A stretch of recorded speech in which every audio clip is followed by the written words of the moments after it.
Good evening. Thank you for joining us. Welcome to the Shasta-Cascade SBDC webinar.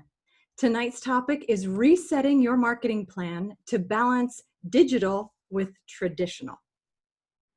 Here at the Shasta-Cascade SBDC, we provide no-cost confidential one-on-one advisory services to entrepreneurs and small businesses in both Shasta and Trinity counties. We also offer no-cost or low-cost workshops and webinars just like this one. We're funded by the U.S. Small Business Administration and the state of California. And we do realize that we have people joining us from sometimes outside of the country. And for those of you that might not be in Shasta or Trinity counties, but you are in the U.S., don't worry, because the entire U.S. is covered by SBDC locations. You can go to Google SBDC location and find out the SBDC office closest to you that will be able to help you. But since you're joining us today, we would love for you to interact with us and let us know how we can better serve you. And actually, it's not so much we. Today, it's Lani. So allow me to introduce Lani. Lani, thank you so much for joining us. Thank you, Linda, and welcome everyone. I'm assuming everybody can see me okay. I'm going to go ahead and I'm going to, usually I do my trainings without my camera on because I talk with my hands and everything, but I'm going to try today. I've been practicing to have me so you can see me talking and speaking. And so anyways, welcome and thank you for joining this workshop. My name is Lani Lott, and I am an advisor for the Shasta-Cascade Small Business Development Center. So before I get into a little bit more about me, tonight's workshop or training is going to be about resetting your marketing plan with digital as well as traditional. And this workshop or this training is going to be a lot about strategy. We are going into our almost 10th week of the pandemic, and a lot of businesses have already implemented different types of marketing tactics to reach their customers, have stepped up their game with distribution channels or ways that they drive revenue, and slowly some of our businesses are actually starting to reopen. So it's not like we are 9 weeks ago when this kind of just happened overnight and we were scrambling to figure out how to continue to drive revenue, reach our customers, and protect the well-being of our business. So today we're going to talk about strategy and aligning and resetting your marketing efforts to include what you have already implemented in the past, post, pre-COVID-19, as well as what do we want to start focusing on in the next 12 months as we look at slowly reopening our business, the economy slowly coming back to something that we could call somewhat normal from before the pandemic, but again, so much is unknown. So tonight, bear with me. I think you'll find this interesting workshop. I love putting this together. I'm a strategist myself. I'm all goal and objective driven. I do this for a living with strategic planning for nonprofits, business planning for for-profit businesses. So I'm real excited to be able to have you join me tonight. So for the agenda today, introduction and a course overview, that's what I'm going to be doing in a minute. We're going to be talking about understanding your current marketing and outreach strategy, identifying who you want to reach, who are those primary and secondary markets that we're really trying to entice, reconnect with, purchase products and services with us. Then solidifying what is currently working for you and what's going to be a keeper, and then pinpointing where you need to go post COVID-19. And I call it post COVID-19 just to kind of be optimistic. And then we'll take a break, answer some questions, and then I'm going to lay out how to look at your marketing strategy and reset it with your broad-based goals in mind, objectives you want to kind of reach for over the next 12 months, and then recommendations of how to develop your priority 3-month, 6-month, and 12-month actions. What are those steps that you need to be doing if your goal is to really reach your secondary market, but you haven't lifted or haven't implemented that first email campaign to connect with them? What are the steps that it needs to take over the next few months to get to that point? And then we're going to have time for questions and answers. So anyways, with that said, I'm going to go to my next slide. My name is Lani Lott. I am the president of LL Consulting. It is a small woman-owned consulting firm that I have had for 20 years, focused on economic development and downtown revitalization. And there's a photo of me, pretty current photo. So you can see that, yes, then I'm the talking head tonight. I have been working with the Shasta-Cascade SBDC for over 8 years, but I have probably been in and out of different SBDC networks across Northern California since probably 1998. And the primary areas, I'm kind of a generalist. I do focus on market research and business visibility. That's a kind of a new word for business plan. Look at pre-venture. You're thinking about starting a business. You haven't quite started it yet. You're still in that market research and working on your plan and making sure that your business idea is viable. Work with startups. Those are who are open than less than a year. And then also existing businesses and helping them with their growth in all aspects. And then really, I love going into the marketing and promotional pieces of businesses. And that's digital marketing, social media, branding, and promotional strategies. So for tonight's workshop, or training, I keep calling it a workshop, it's a webinar. Usually I'm, in front of folks and I can hear your questions, right there in real time and in person. And since we are doing these virtual, if you have a question, I will have time in the middle of the presentation and then at the end. So at any time, feel free to go ahead and type your question in the chat box. And if you go and hover over your screen, and usually the bar is at the bottom and you'll see a chat. And that's where I'd like you to go ahead and type in your question. And then when I take the break during the presentation, Linda will help me with those questions and I'll get them all answered. So I see tonight, I'm going to go ahead and remove my chat box. I see we have 4 participants. So welcome. Thank you again. And I'm going to jump right into this. So in our pre-COVID-19, or kind of, maybe I'm just going to say in February, when I was teaching and talking to businesses about their marketing and a marketing plan, this is kind of how I introduce it, to let folks know that your marketing plan or strategy is not your business plan. It is nested within your business plan or your business model. And so, your business model includes a lot more than just how you're going to promote and market your goods and services. It includes things like how you're managing your workforce and your operations, and then what is your legal aspect, and then what is your financial picture. So everything in your business model is everything about your business, and the marketing strategy or the marketing plan fits within that, and it really talks about, and it's really targeted at, who am I going to attract to buy my products and services to then generate income for our business. And it's not only about promoting your products and services, but it's also about building your brand.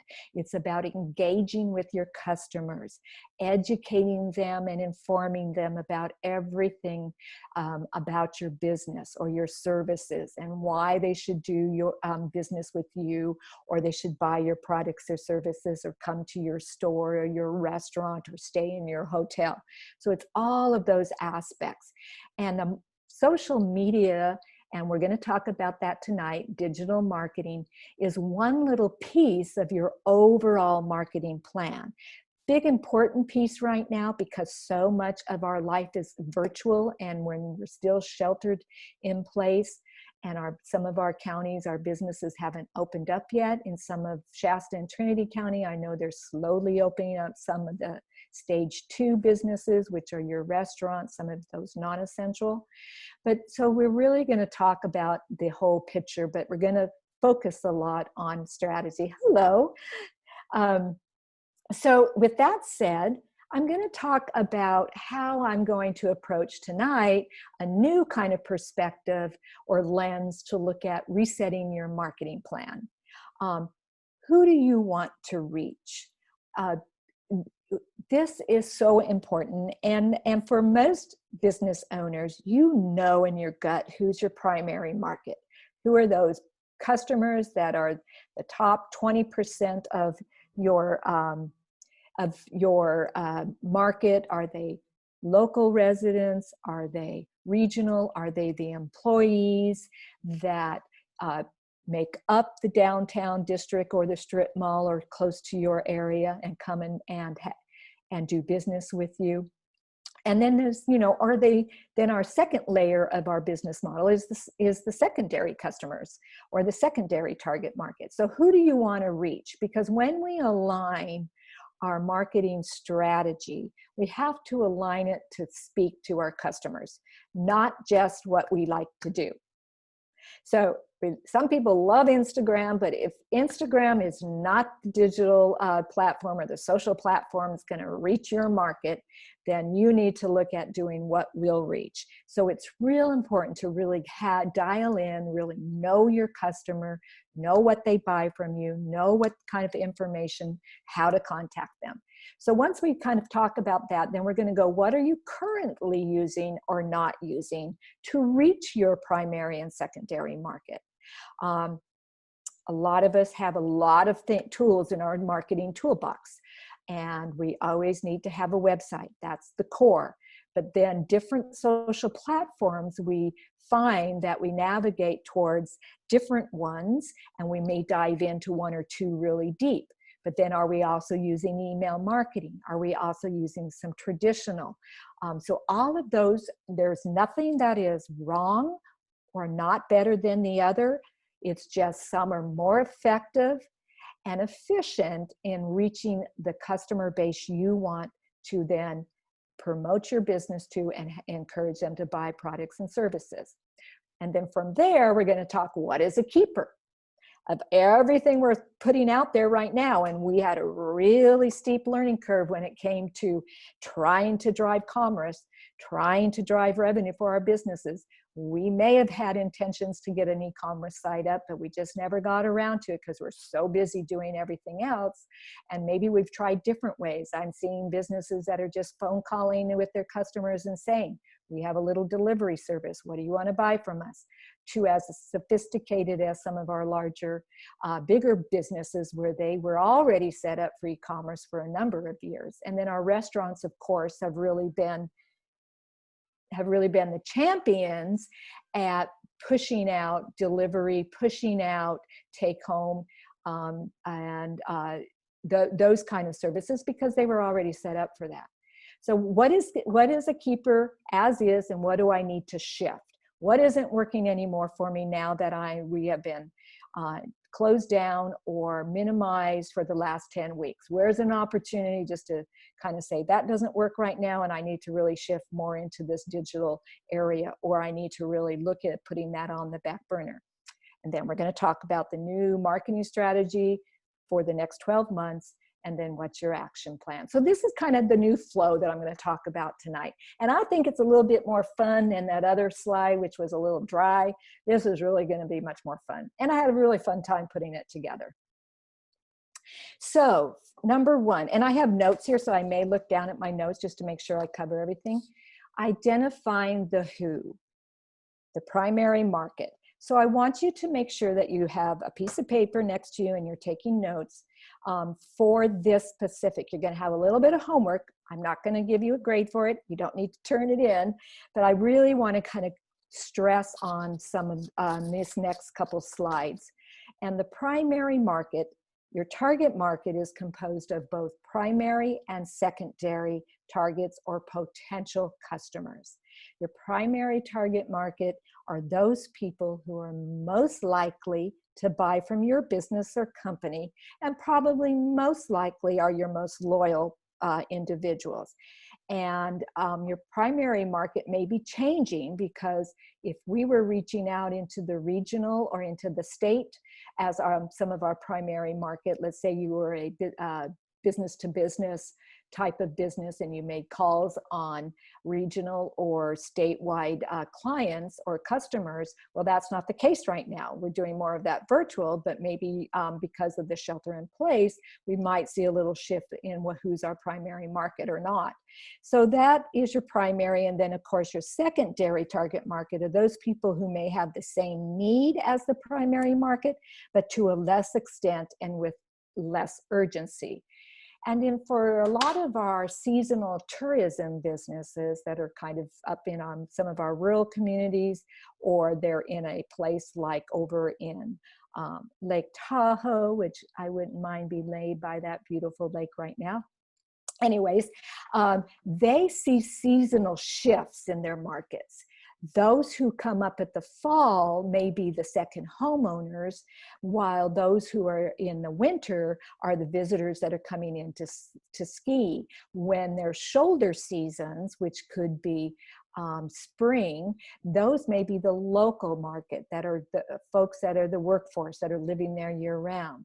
So a lot of our seasonal businesses have a different type of primary market. So you want to know as much as you possibly can about who is buying from you, who is supporting your business, who is the most likely to be able to be interested in your products and services and want to purchase them. So who are they? The old-fashioned way of determining who our primary market was, especially if you had a storefront or a bricks and mortar or a place of business, and you weren't like me, a consultant that goes to the client, and my primary market is mostly cities and towns. It was, not right now, the SBDC is my primary market, but I go to them. So my primary market is not determined on my actual place of business, unlike a more storefront, a retail business or restaurant. In the old-fashioned way is we would put a dot on our location and then we would draw a circle around it and touch 25 miles or 30 miles or even 60 miles. And we call that's our primary market. And that works really well for some, let's say, retail stores, let's say some of the storefronts like a restaurant, maybe some of the hotels. I doubt it. They're more of having to look at travelers as their primary market. So you kind of need to think about who is that primary market, and you have to be kind of creative around that. What do they know? What do you know about them? How often do they purchase from you? Are they a repeat customer? If you're like myself and you're a professional business, how often do I see them? I know that I can see clients once when I do a strategic plan for a city, and that's a 5-year plan. I'm probably not going to touch them again for another 5 years till they need to update that. But if I'm just helping a small nonprofit with their board development, I may see them every 3 months. So it's kind of shifts. So you kind of have to like look at that. What do I know about them? How much do they spend with me? If you are on QuickBooks and you can input this kind of information, you can actually track, or some of the other type of point of sale systems can actually track who is doing most of the business with you. Just like our Facebook Insights and our website and analytics, your point of sale and your QuickBooks will give you a snapshot of who those top customers are and how much they're spending with you, and even get down to when and how. What do they purchase from you? Are we looking at inventory? Do we know that, we have some customers who come in every season to buy the latest and best product. If you're, let's say, a retail operation, if you are a restaurant, you may know who your happy hour folks are. Right now we're doing virtual happy hours, but as we start to open up some of the restaurants that have a bar, we will see our happy hour target market come back. A lot of times those may be women that are getting together, or men are getting together after work to go have a happy hour and to talk about something that's going on in their life or business. I know prior to COVID-19, I might have had 4 girlfriends, and we tried to get together every 2 months for a happy hour. And we have our favorite spots. Not once has those favorite spots ever asked for our email to market back to us. They're missing an opportunity. And so, you know, what are we purchasing, and how much, and what do we know about them? And then really during this pandemic period of time, when our sales are much lower than we wish they were, it's probably pretty easier to align certain customers with what they're purchasing and buying. If you have ability for commerce and you're able to promote your products and services to them, you will see who's purchasing them, because it's not as much traffic is coming through our business. And then what information do you have to reach them? Very key.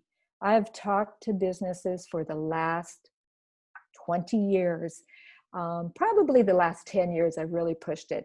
You have to capture information about them, especially if your primary market, and then we're going to go right into our secondary market, are visitors to your area. If you're a seasonal tourist type business and you don't have an email for them, you cannot promote and reach back to them. Email marketing is one of the most powerful tools we have to stay in contact with our businesses, our customers. And all we have to do is ask for it. We don't have to make the decision for them whether they're going to look at it or not. We just have to ask for it and then push out some kind of content, some kind of valuable communication with them, to them. So anyways, what kind of information do you have? Do you have their phone numbers? QuickBooks has a whole way that you can capture that information, but you just have to ask permission. And so that is, you know, if there's 2 things that I would say that you want to take home from knowing who your market is make sure you capture the information and know who your top 20% of your customer base is in your primary market. Now, the same questions go for the secondary market. Who are they? And this is a picture in my slide is of Turtle Bay, the Turtle Bay down there in Redding, because that is an attraction that a lot of folks come to see Turtle Bay. And then there's spin-off from those visitors coming in. If that was a hotel, and I do believe now that Turtle Bay has its own hotel, or it was, I think it was a Sheraton, they're capturing the market. All of those hotels that are up on Hilltop in Redding, they have a lot of travelers coming through. Probably their primary market are those travelers. Are they the business travelers? Are they the travelers that are staying the night because they're traveling up Interstate 5? Are they friends and family? So the secondary market for businesses, which would be kind of the visitors maybe coming in and going to dinner. I do know that the hotels try to cross promote the different type of tourist amenities that are around. If you're like up in Weaverville and you're located on 299 and your primary season is summer with people traveling back and forth between Redding and Eureka, and they stop there in the cute little town of Weaverville and they go into your store, that's your secondary market. What do you know about them? Did you get the information? Did you ask them for an email? What did they purchase from you? Those visitors will probably purchase things differently than your target local resident will. They're more about looking at something that's unique to the area or something they can't find in their own town.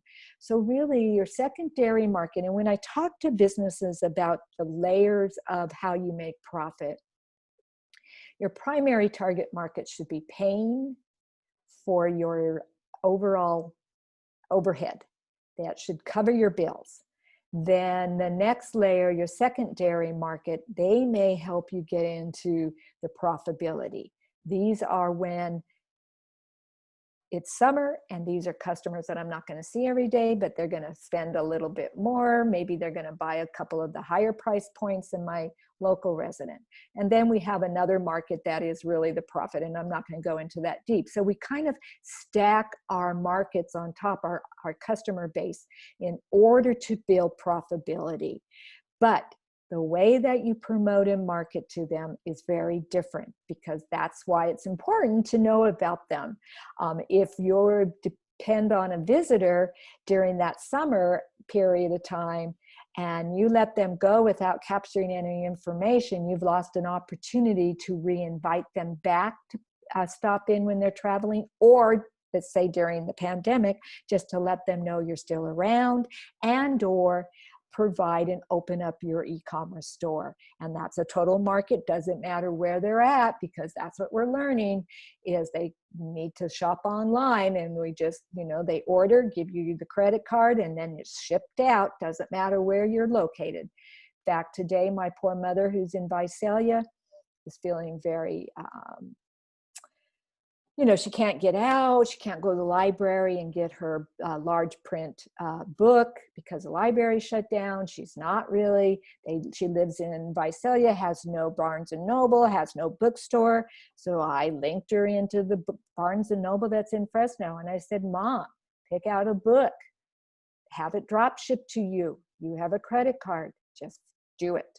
So those examples. All right, so this next area that we want to talk about is, I'm just going to get a drink of water here real quick. And when I do presentations in person, I have a big bottle of water, and you guys just see me drink it because I get dry mouth because I talk so much. I get so excited about this. It's my passion.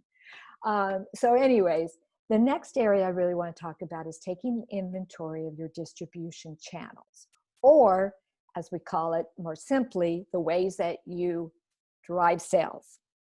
You want to list all of the ways or the distribution channels that you're using to generate sales, past and maybe currently. Do you provide delivery? Do you do takeout? Do you have any kind of e-commerce? Do you have a store on your website? Are you doing social commerce where you're doing, you have it on your Facebook page or in one of your social media channels? Are you doing it virtual? Are you virtual? Virtual, I mean, for me, being a consultant, if I do one Zoom meeting a week, I'm doing 25 of them, which used to be in person, right? I would travel to the community. I would gather my folks around a table. I'd have my flip chart paper there with me. I'd physically be there. Well, that stopped on March 17th, right? And we're all kind of switching into virtual.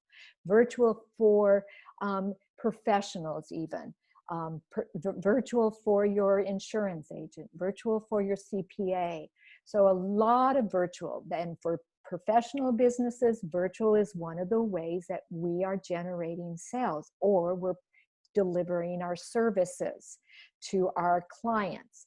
Wholesale, how are we, is that one way that you perhaps are, if you are a business and you do wholesale, that's another distribution channel.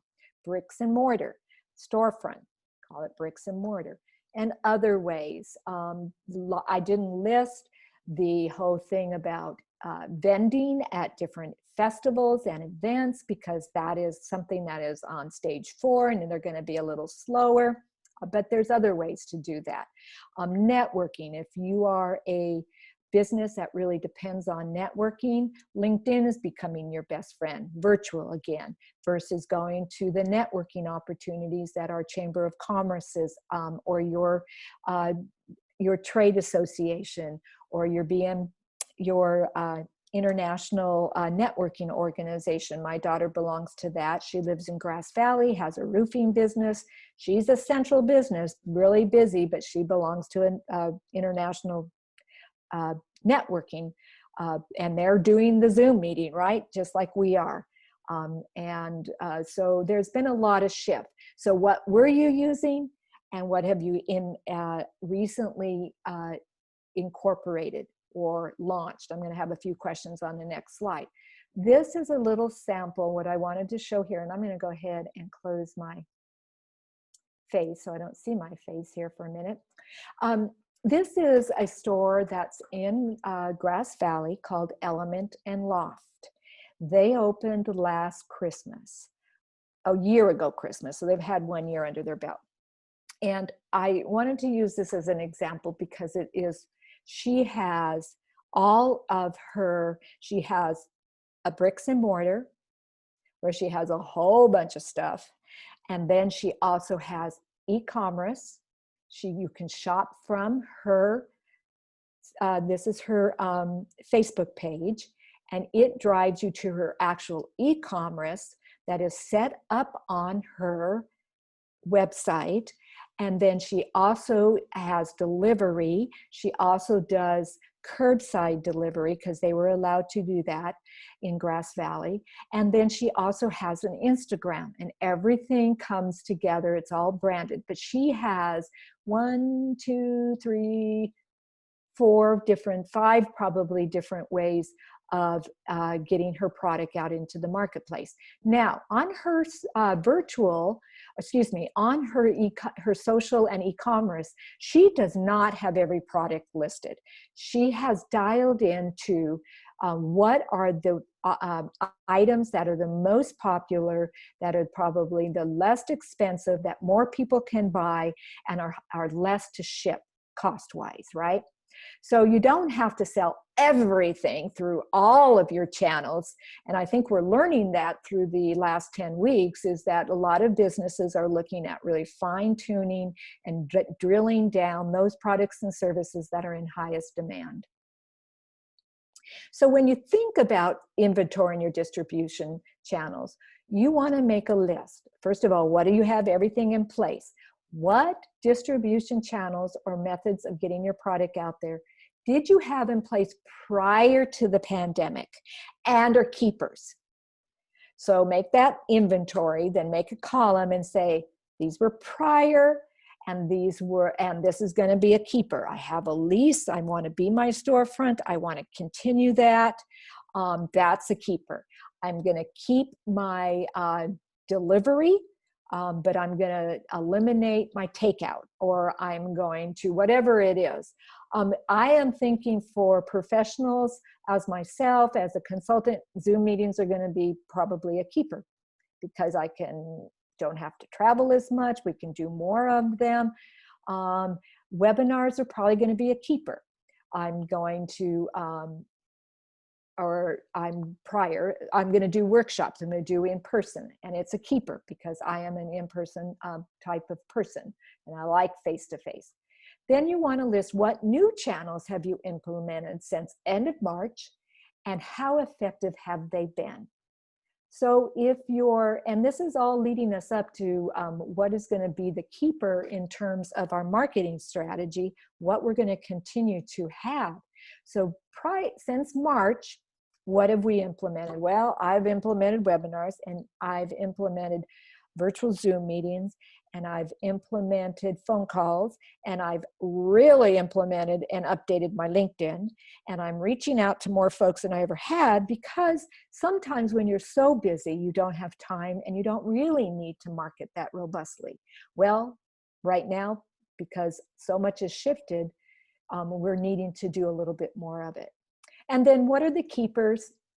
When you look at that list, what are the actual keepers? Must have these, not willing to give it up yet. What do we need to improve upon? And which ones could I expand? And then think about, is there anything in my marketing toolbox or in my distribution channels that, I'm just tired of doing it this way. I tried it because some consultant I listened to said I should, and it's just not getting me any big bang for my buck anymore.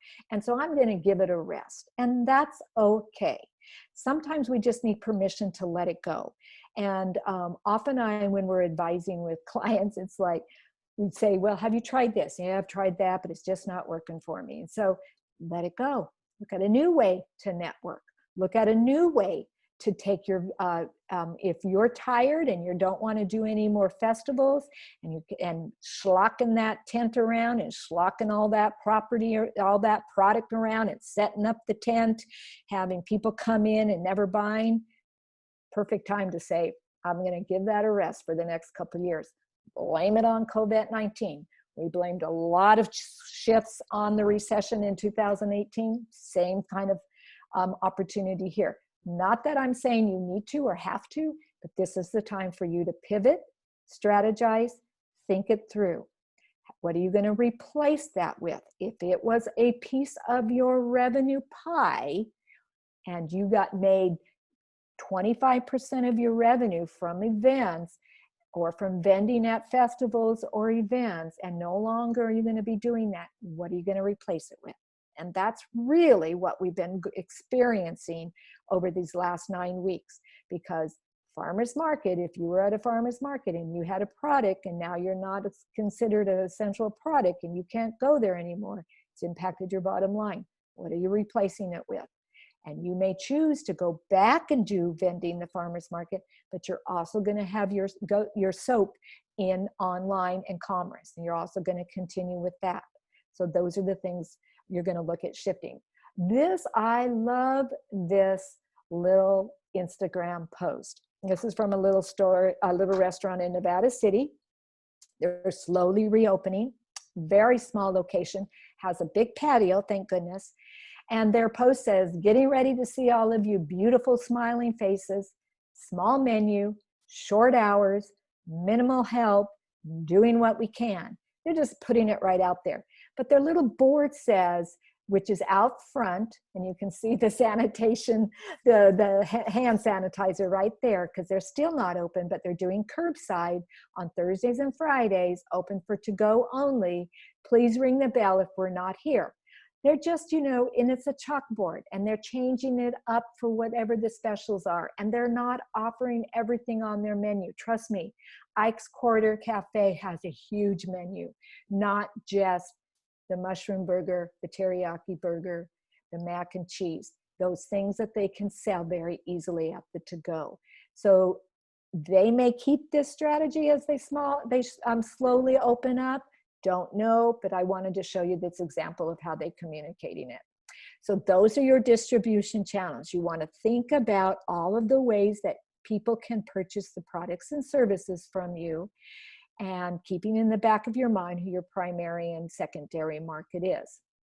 The next part of our strategy is looking at, let me make sure I've got my notes here. Yeah. Inventory and your marketing tactics. Okay, so I thought we just talked about that. Well, we kind of touched on it. We talked about the ways that you sell your products and services or help with your getting in front of your target markets, your primary market, your secondary market. Now I want you to think about all of the ways you have in place to promote and market your business.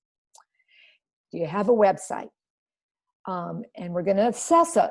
That's part of what next slide is. You're going to take time to look at it and really dive into your website presence. And, don't let this overwhelm you. We're going to bite it off in small pieces. We don't have to do everything tomorrow. So inventory what you do know you have in place. And don't feel bad if you haven't looked at your LinkedIn for a couple months. You haven't really updated your Instagram in the last couple months, because really we've been pretty locked in home or sheltered at place.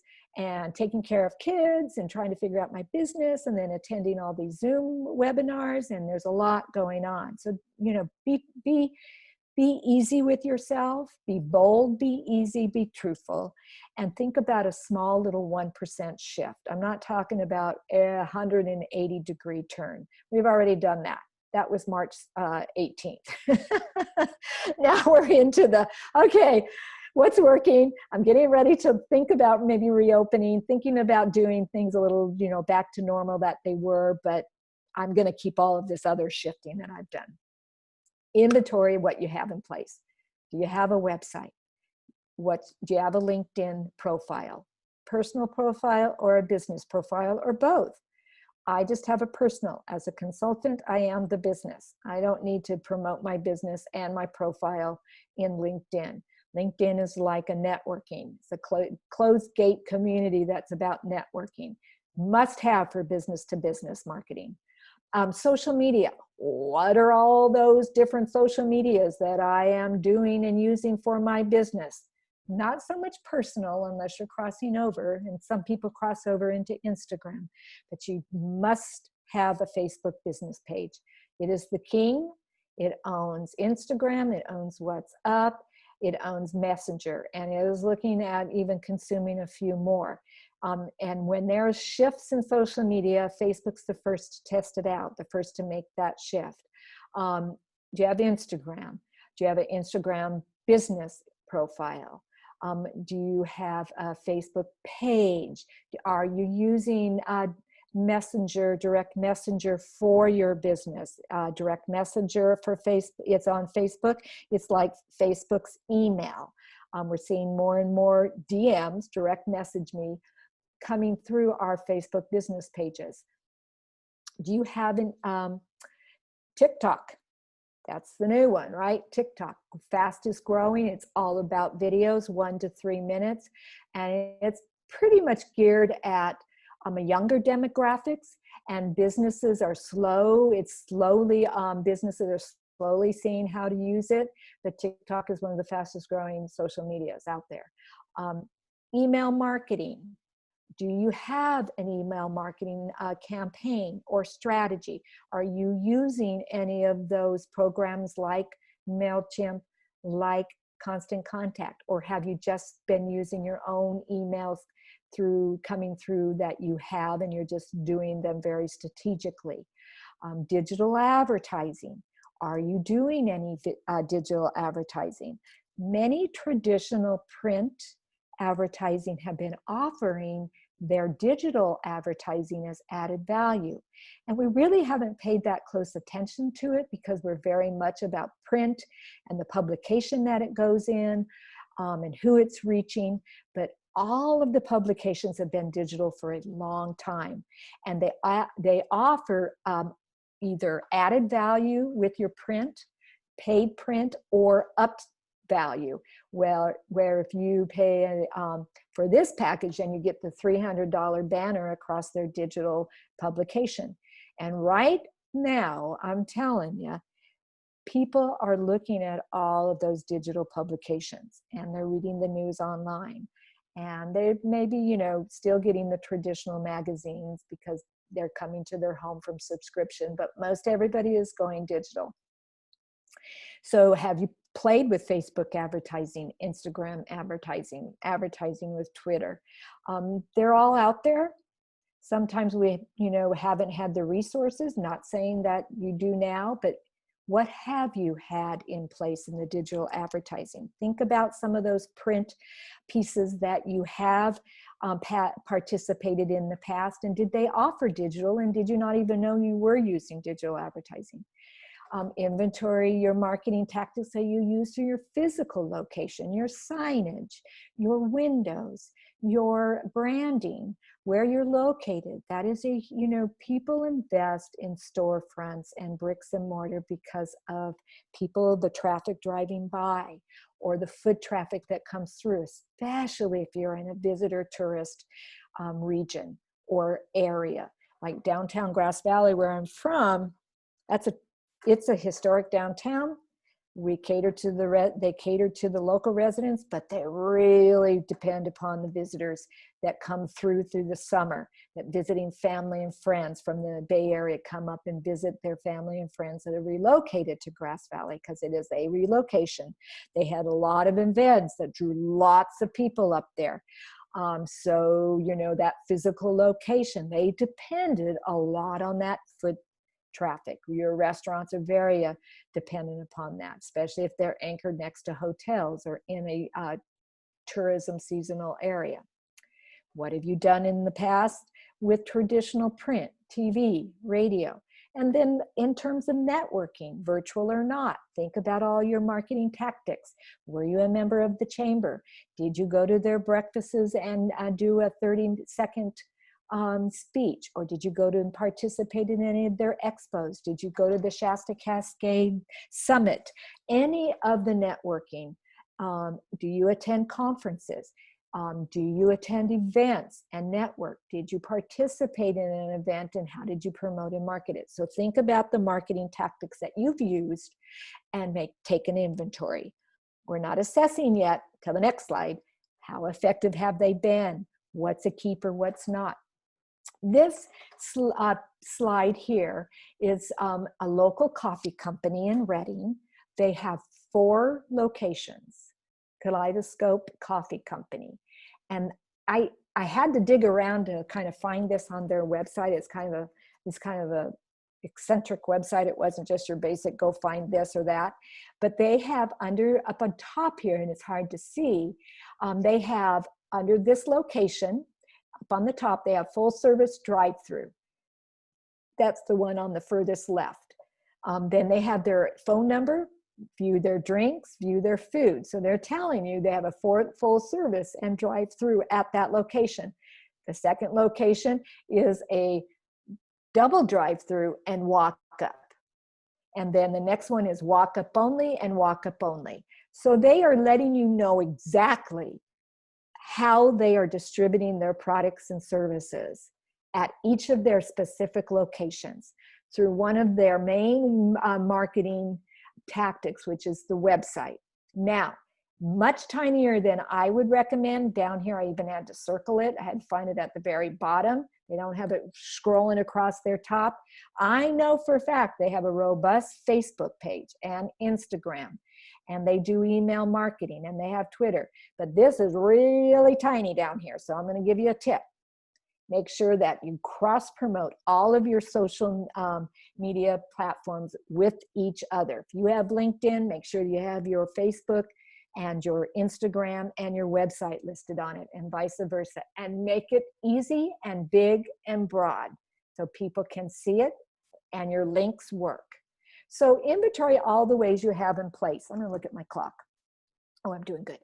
That you promote and market your business. Then the next area is, what is the goal or purpose of each of those marketing tactics? How are you really using those marketing tactics to support the ways you are trying to sell your products and services?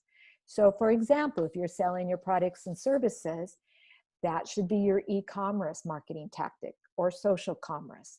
Maybe those are things that you've implemented quickly, and you want to refine them even better and deeper when you're looking at your next 12 months, because right now they're the way that people are really doing business with you. Are you promoting your sites with the email marketing, using a video to discuss the features?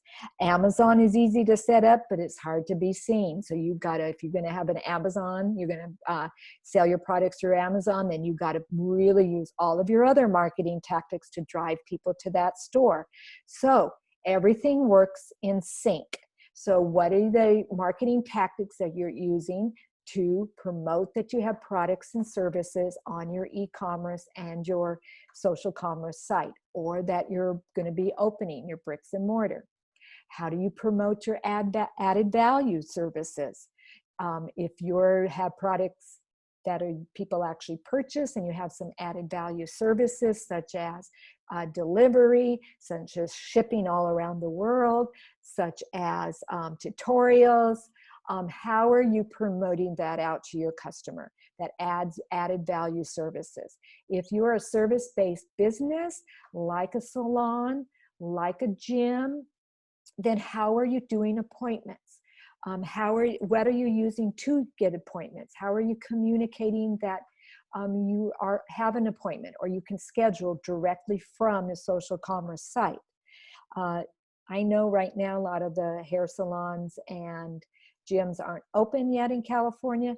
I'm over here stuck in Phoenix, 110 on Thursday, folks, just in case you want to know. We're open. Our salons are open. They've had to make all the changes in their interior. I could send you pictures of it if you're interested, but they are still taking appointments online. One of the shifts in that type of industry is that they may not just be able to have walk-ins because of social distancing. So they're having to shift to not to appointments and not just walk-ins, or no walk-ins at all. So for professional, letting customers know the ways you are open. This was really interesting because I was listening to a colleague talk from down in Sacramento, and she was giving an example of a coffee shop that her and her husband walk by every morning in downtown Sacramento. And with the pandemic, she wasn't sure they were open. Were they doing delivery? Were they actually having curbside? Could I go in and get a cup of coffee? Or could they, were they doing any kind of counter service and wrap their chairs, put their chairs and tables away? She could not even see a sign. She could not even find them on Facebook. She couldn't even find them in Google My Business. So there was a lost opportunity. She said she didn't even go that way because she assumed they were closed, but they'd been open the whole entire time. It's just the way that they were promoting and marketing that they were open were broken. They hadn't thought through all of the touch points that you have to look at to let your customer know. So my arrow's in the way because I was playing with this slide earlier, and I apologize for that. So this is Saks in Arcadia. That's a sandwich shop here in Phoenix that we go to quite often. And they have on their Google, when I did a Google search, and this is their Google presence, they have free delivery on first order. Then they have Grubhub. That's who they're using. Their hours or services may differ. That's how Google's letting you know that. They have their website right there where you can go order. And then what I really liked is simply let us know when you arrive and we'll meet you curbside with your order. Start your pickup order. So they're letting us know, and I don't know if they're open for dine-in yet, but they had on all of their Google My Business, all the different ways that they could do business with. And then if you went to their website, it was the same way. Right across the top, big, huge banner. This is how, we're not open yet, but this is how you can order from us. So thinking through all of those touch points in your marketing tactics, are you using social media to build your brand awareness? Just staying connected. How are you staying connected with your customers? Are you communicating with them in some kind of regular basis, once a month sending out an email blast, calling them on the phone, personal email, whatever way it is. Right now, most of my clients, outside of you guys, most of my clients are cities and towns. They're all working from home. They have Zoom meetings. They all have emails. And I have not taken the time, it dawned on me today that I need to do when need to look at reconnecting with them.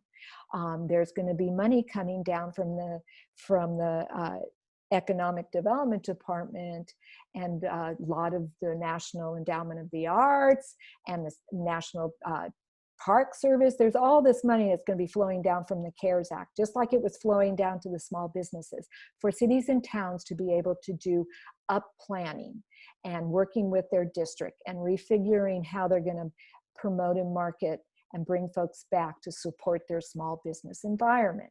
But that's what I do. And I was thinking, I need to, reach out to my past clients and just ask them, how's it going? Just want to check in. Are you back at work yet? What's your plan? And just let them know that I'm here, and is there anything I can help you with, right? Sometimes we just aren't really good at that. So you want to inventory everything that is working for you. I'm going to go back for one. So one example I wanted to kind of just tell you, and this was a client that owns a hair salon. And hair salons have been hit hard, just like all of us little businesses that are deemed non-essential. I personally think that hair salons are essential, but especially now after 10 weeks, I had to cut my bangs yesterday by myself, so I hope they look okay there. But so this salon that had a lot of these tactics in place. So how did she look at, because, she went the same as a lot of us, from one day being having a full month of appointments to none. Can't have them come in, and didn't know when it will be. And so she did custom packages for her customers and delivered them at home. Custom package of shampoo, maybe, and cream rinse and mousse for styling, or maybe it was hair dye, or hair enhancement, or whatever it is. And then she offered with that on her website a how to do video. And then she delivered them right there at their doorstep, and then had the link to the video so you could do your own hair thing. And I know we're seeing some of that on YouTube. Then she offered consulting over the phone. If they were having problems with their hair and they couldn't get it right, she was offering consulting. And then she had an email campaign that was talking about the products and services that people could buy from her on her e-commerce site, because she had a lot of products and services. That's where hair salons make a lot of their profit. It's not so much on the $200 haircut, but it's on the products and services they sell to go with it. Those are still available. Sending out the email, showcasing that what was available. And then a robust social media following. And she was considered an influencer. So she had a really large following. So she was doing live video. Live video is your best friend, and it's going to be your best friend. So she was talking about that. So that was an example of how she defined her business. So almost ready for questions. So questions to ask yourself. It's like, Lani, you just gave me a whole bunch of information. Where does this all leading us up to? Well, I just want you to kind of start, and this PowerPoint deck will come back to you along with the recorded of this webinar. But I want to, again, stress, take some time. What is working for your business? What is not? Where are my customers living online? If I'm thinking about the world we're living in now is digital. And where are they living online? Are they living online in Facebook? Are they living online in Instagram? Are they living online on LinkedIn? How do you know where they might be living? Well, if you've been implementing a social media campaign, you can probably see it growing over time. They may be living on all of those fronts. So you may need to look at your marketing strategy, your digital strategy at being continuously being a little bit more robust and pushing out more content on some of your social media platforms. If they're living more on two of them and you've seen the growth over the last year on your Instagram and on your Facebook or your Twitter, then look at that. That's where they're at. That's where they're going to hear more about you. If you're a business to business type of business, a B2B, they're on LinkedIn. That's where they're at. If all of the conferences that you would go to had been canceled and that's where you networked, they're on LinkedIn.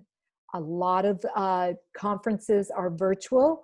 A lot of them are being free. You may want to look at a group. You may want to do a LinkedIn. You want to join a few groups and participate in that community. And then, gently introduce your services that way. How do I plan to reach or go to them in a virtual digital world? Again, you may say, hey, I got to get my products and services on some type of platform where they can shop it until I get my business open again, my bricks and mortar. Or you've always been a commerce type businesses and you're seeing sales down because people are just busy and at home and they're kind of maybe out of work for the time being. So you've switched over to maybe communicating more in e-marketing about continuing to talk about some of the value of certain products and services. What opportunities are there for growing your digital marketing and social presence? Are you, have you been thinking about video? Have you been thinking about a YouTube channel? A tip for you guys would be, and I didn't know this and I haven't done it yet, so don't go look for me on YouTube, but you can have your own YouTube channel with one video. So go and make a video, one, couple minute video about introducing yourself and your business, and record it and do it a few times. We're getting much more comfortable with Zoom meetings. We're getting much more comfortable seeing ourselves. So go and do a video, introduce yourself, and then put it on YouTube. And when we get to the questions and answers, Linda, who's co-hosting this, and she's hosting this for us. She's a SBDC advisor, and her business, that's what she does, is she knows, a lot about online presence, and she may have some input too. So think about video. Think about, maybe that's the opportunity, and I know should be doing more about it. I know a lot of the algorithms that are changing in our social media platforms, especially with Facebook, they want more robust, organic type of video, engaging. I'm not seeing a lot of engagement on my social medias because I'm not seeing a like, a share, or a comment. I'm seeing nothing, I'm getting one or two of those on my post. It's just not engaging enough. Well, maybe you want to do an opportunity and look at forming a Facebook group, a group on your business Facebook. Maybe that's something you're thinking about, or engaging more in a business group, and really be starting that conversation. So think about those opportunities in terms of digital marketing. Maybe this is the time you dive a little deeper into what is available out in digital marketing. With some of my past relationships with my traditional print reps, do they have a banner? Am I using all of the features available to my business via social media platforms? Have I really dove deep into them and understand them and looked at all those features? Am I using a variety of ways to push out my content? Am I using my digital marketing and social to interact with my customers and other businesses? Do I take the time to shout out to fellow businesses? Every comment on your social media, you want to make sure that you respond to every single comment. Am I using review sites to my highest and best use? I just sent out on my LinkedIn, because I had no recommendations. So the one tip that I thought about and I read was, you need to ask your colleagues for a recommendation. So I sent out 6 of them. We'll see what I get. Now you monitor those, right? We monitor some of our review sites. Same with Facebook reviews and Yelp and TripAdvisor and LinkedIn. They all have reviews. What are my clients saying? What are my customers saying on my Instagram? Am I responding to all the comments? So those are just some things to think about. Is my website fully optimized? I'm assuming we have a website. If you don't, that should be a high priority. That is your landing page. Doesn't have to be complicated, just need to have a domain, and then you need to just at least have a home page. It's legitimized. If you don't have a website, you're not a legitimized business, especially when we're talking about digital marketing. Are you ready to launch an online store? Do you even have the infrastructure in place? Do you know what platforms you want to use? Have you done any research about that? If you haven't, first low-hanging fruit is to kind of think about, do I want to integrate it on my website, or do I want to look at something that Facebook or Instagram offers, or Etsy? Do I want to get into Etsy and drive up my, or Artsy and develop a website that way? What are the products and services that I can easily upload into my store? If, you know, a lot of businesses have a lot of inventory, and there's going to be a lot of inventory when we go back and reopen. Maybe you're going to want to use your online to really push out some of your discounted items. Buy today, everything's 30% off. I'm sorry, it's COVID season. This was supposed to be for summer. That's past us. We can't go to the swimming pool. However you, you know, communicate it out.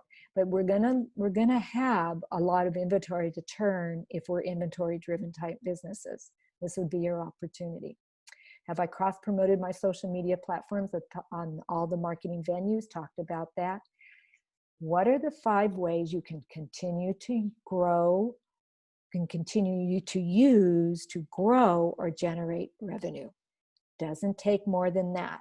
Think about those distribution channels, and do I have 5 ways, and how effective are they?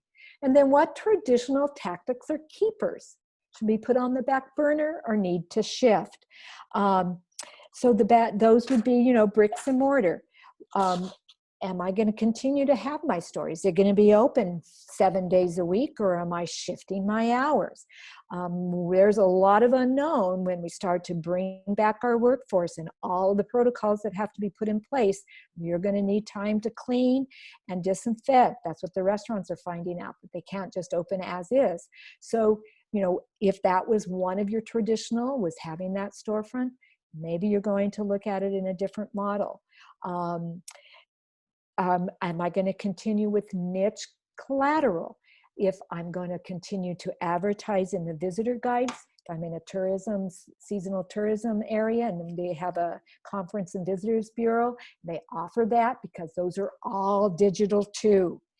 If you put a print ad into it, they deliver it to digitally, and people can look at it while they're on their desktops. But they can also have it in their hands when they travel, or it's on the phone. So it may be a printed piece, and that goes in that big catalog or that big publication, but then it's also available digitally. And a lot of times you can get it as a PDF and have it embedded onto your website, and you can push it out through your business, cross-promote. Am I going to do in-person networking? A lot of discussion on the human psychic about who's going to be ready to come back and who isn't. The consumer has to make that choice on how comfortable they feel. We as the businesses are doing everything in our power to make sure our workforce is safe and that we're meeting the guidelines of the CDC. It's going to take a while. We may not have an opportunity for in-person networking other than 10 folks at a time for the social distancing. So we may say, yes, I'm going to continue to that, but I'm also going to plug into some of the virtual opportunities that the chambers or my industry or my business association is offering. And then be there when there is an in-person and talk about how I pivoted. We're going to be sharing this story for a long time. And the more that you can take advantage, I don't want to say that, not take advantage, more that you can look at how you are pivoting and communicating that, it's going to be your story. It's going to be your story. So I think, whoosh, I have a breath for any questions. If you have any, type them in that little chat box. Otherwise, I will continue on with my talking head here. Okay, thank you, Lani. It takes a little while for people to get messages typed in the chat. So Sure. we will give them a chance to type something in there if they'd like to. And if you don't want to, you simply can say no questions so that we at least know you had a chance to reply.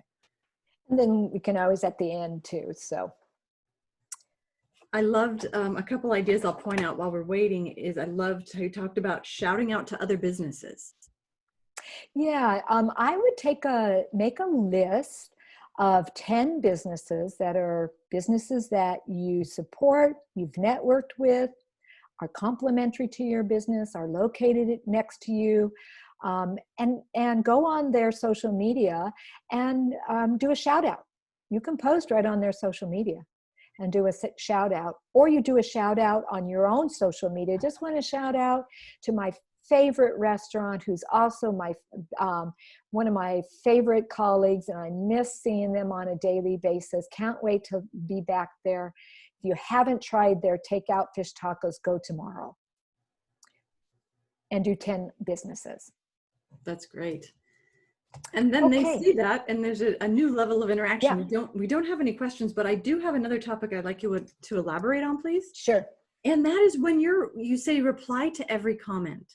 Yeah. Can you give a little more explanation on that? Because I know as a business owner, for me, sometimes it's like thanks doesn't seem like enough. I often want to put some other little element of if I already know that person. So can you talk a little more about how to reply to comments?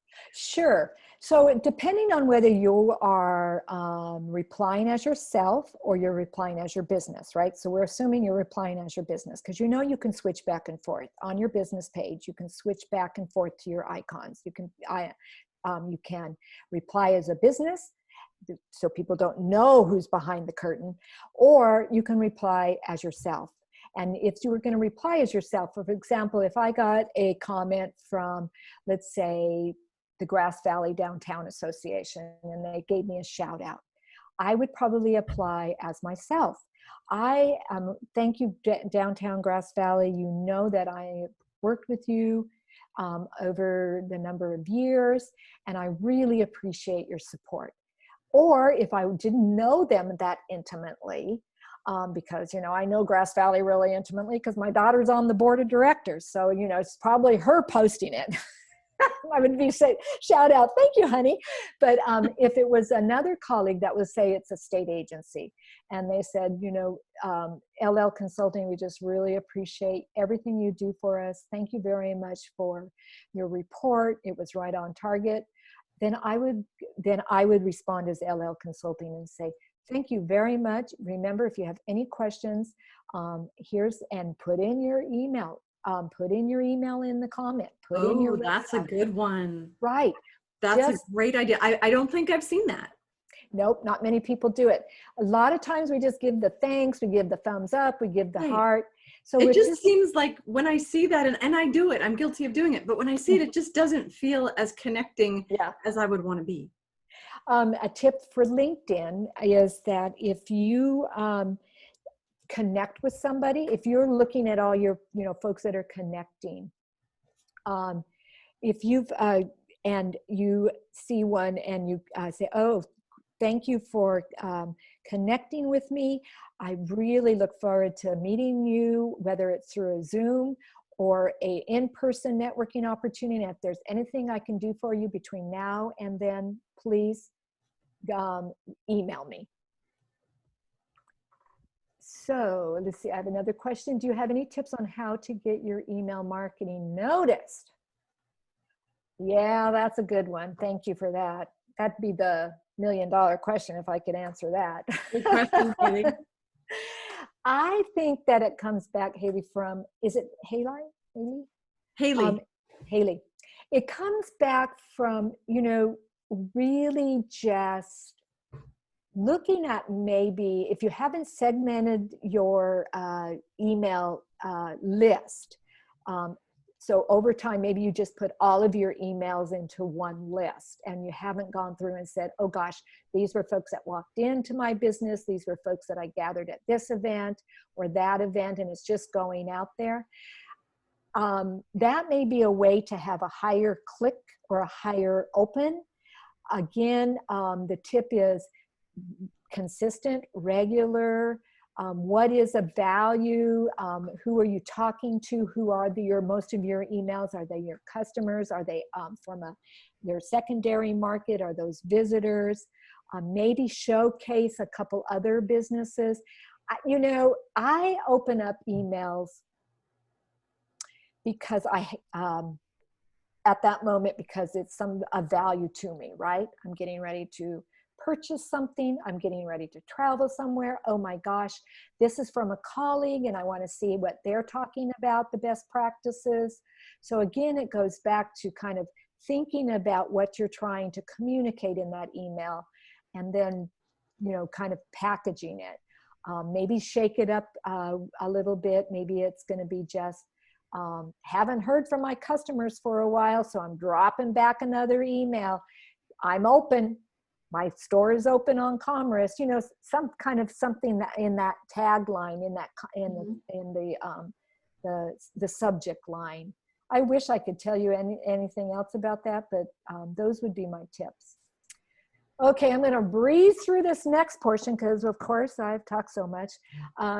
This is going to be about how to really strategize your resetting your marketing plan. So first of all, I'm a high-level thinker. Your goals should be really high level. When I do goals, they don't change. They are really things that stay in place, and I'm always aligning my marketing and my around these top level goals. So I made these goals for you. Let's say you did all of your homework, you looked at your primary target market, your secondary market, you know which distribution channels are working for you, which ones you're going to keep, and which ones you may want to introduce, and then you've done your inventory of your marketing tactics. So now the top level goals are: stay connected with my loyal customers and increase communication with them. This is the goal that I would make. Goal number 2, reconnect with my secondary market and promote how they can purchase my products or services, or how they can visit, how they can stay at my hotel, or how they can come back to our area if you're an organization. Reconnect with our statewide visitors and let them know how they can enjoy our area. So this is more for-profit businesses. Prepare for the reopening of the economy.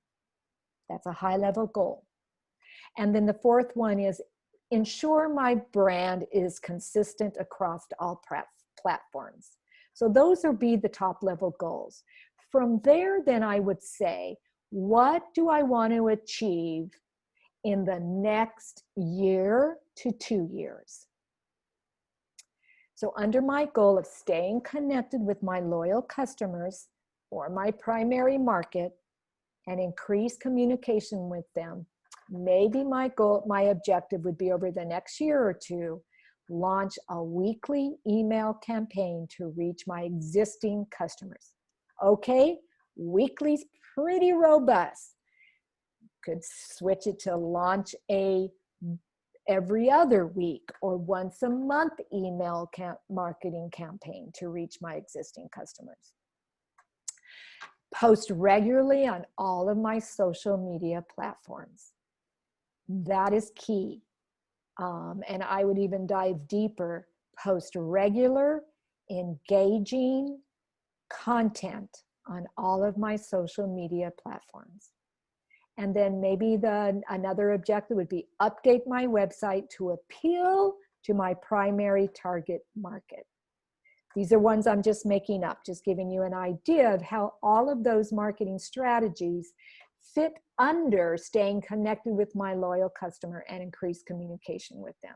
And within your communication, then you're also talking about the ways that they can do business with you when you're reopening, what you've done to make them feel safer, and that you're ensuring that you're following the guidelines, and we're helping them in their human psychic feel like they can come back and actually visit us.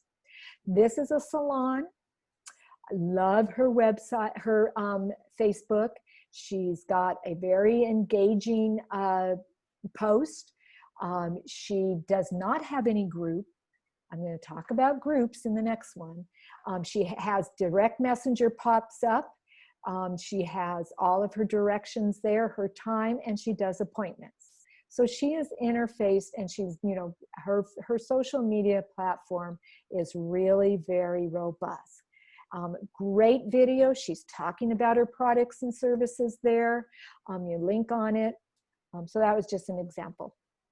So let's say goal 2, reconnect with my secondary market and promote how they can purchase my products and services. Launch, next couple years, I want to launch or expand my e-commerce and or social commerce site. That's how you reach those secondary markets. Invest in Facebook advertising to reach specific target markets. Let's say that you know that if you're a resort or an attraction or a hotel and you depended on out-of-state business, you know they're not going to be coming back, you're going to look at day trippers, so maybe you're going to go and do some Facebook advertising in a 60-mile radius.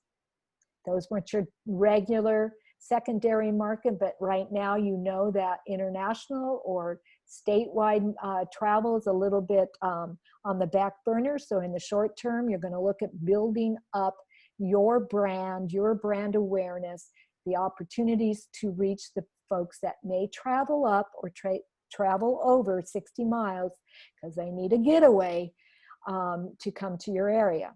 And then maybe the third that you're going to do is segment my email list to focus on messaging and content for my secondary market. This is an example of an email that came into my box, Haley.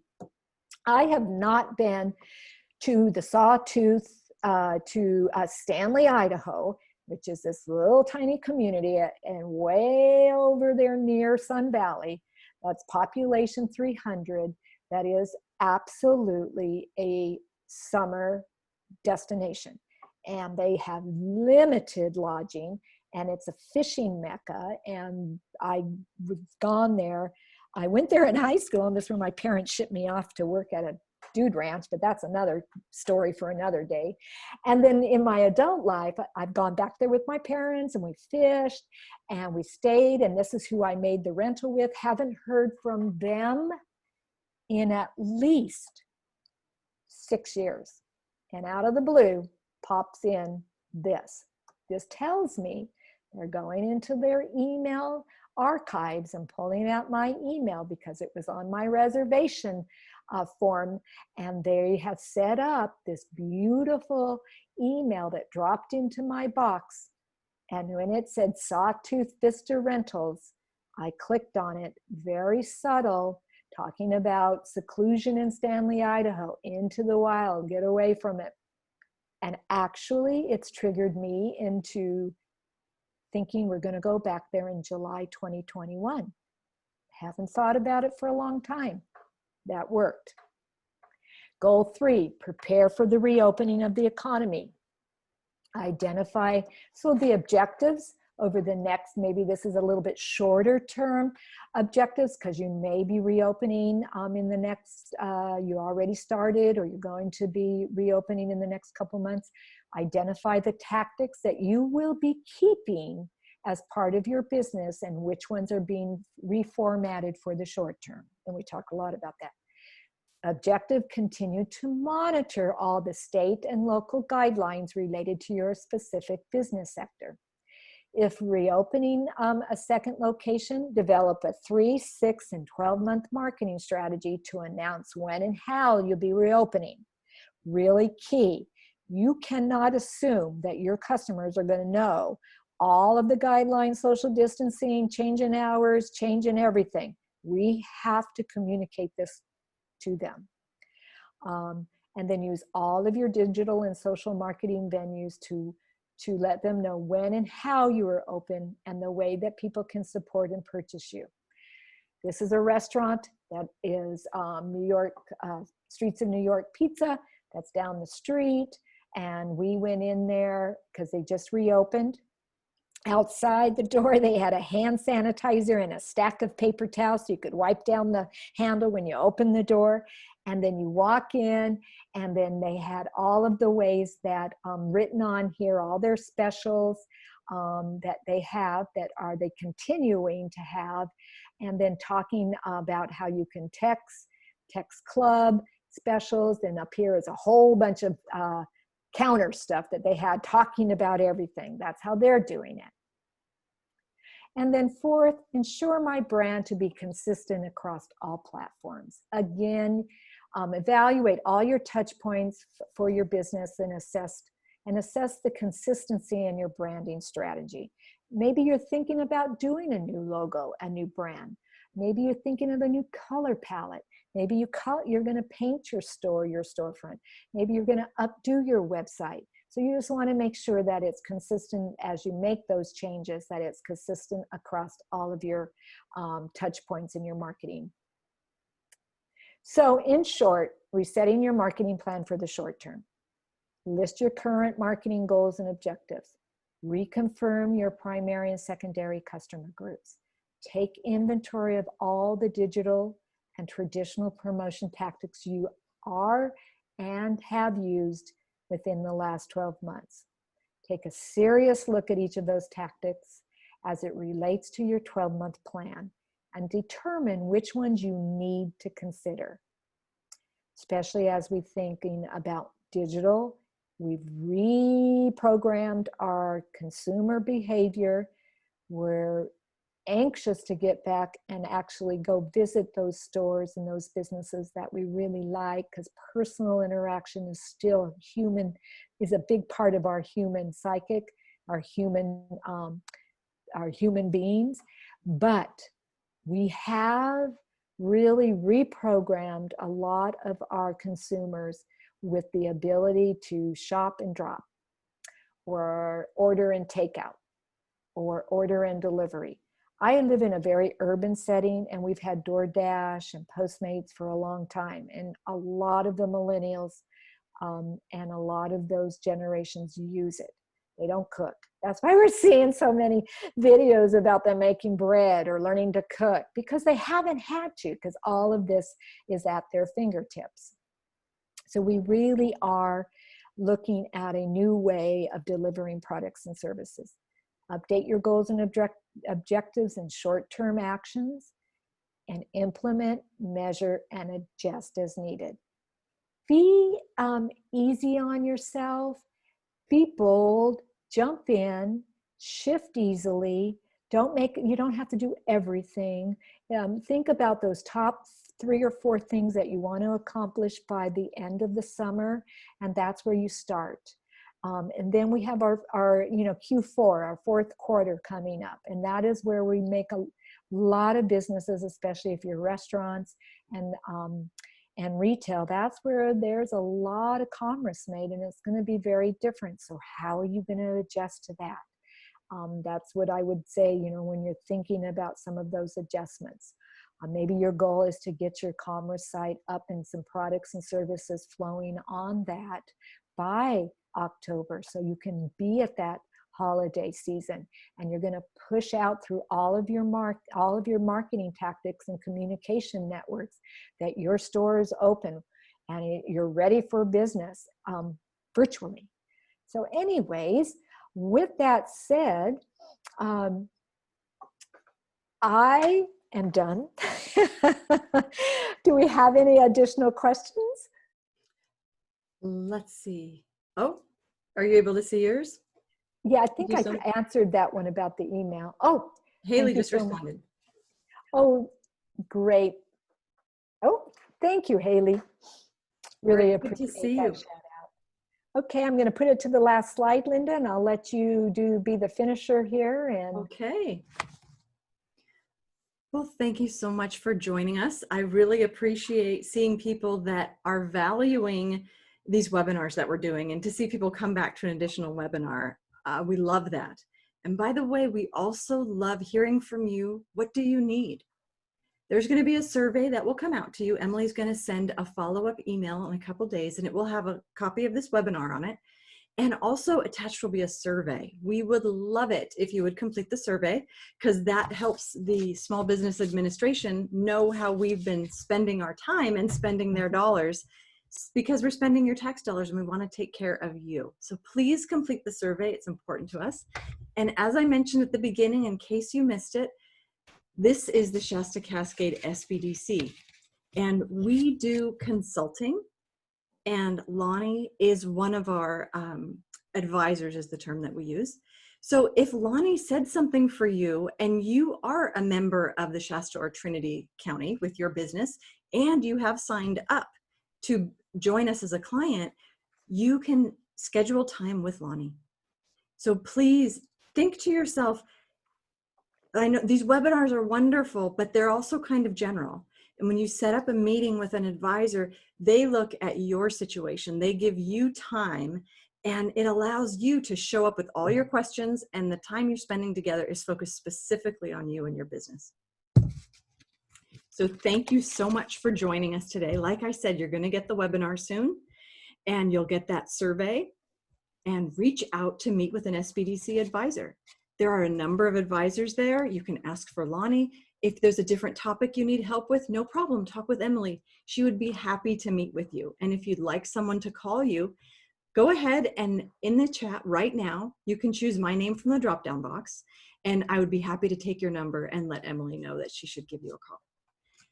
We really appreciate you joining us today. Thank you so much, and we will see you next time on another webinar. Thank you, Linda.